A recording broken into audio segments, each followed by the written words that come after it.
এসিসির সভায় যোগ দিতে কুয়েতে গেলেন বুলবুল।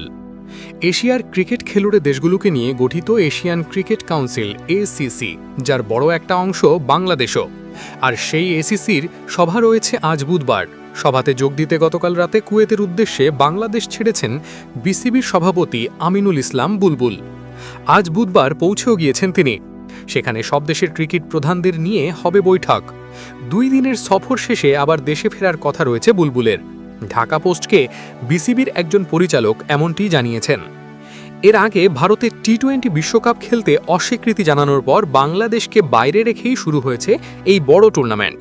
পরে বাংলাদেশের প্রতি সমর্থন জানায় পাকিস্তান। তারই জেরে ভারতের বিপক্ষে ম্যাচ বয়কটের সিদ্ধান্ত নিয়েছিল পিসিবি। শেষ পর্যন্ত সেই সিদ্ধান্ত থেকে সরে এসেছে পাকিস্তান। তাদের সরকার জানিয়েছে বন্ধু প্রতিম দেশগুলোর অনুরোধের প্রেক্ষিতে ভারতের বিপক্ষে পাকিস্তানকে খেলার অনুমতি দিয়েছে তারা। অনুরোধ করা দেশগুলোর মধ্যে বাংলাদেশও ছিল। ক্রিকেটের বৃহত্তর স্বার্থে পাকিস্তানকে মাঠে নামার অনুরোধ করেছিলেন বিসিবি সভাপতি আমিনুল ইসলাম বুলবুল।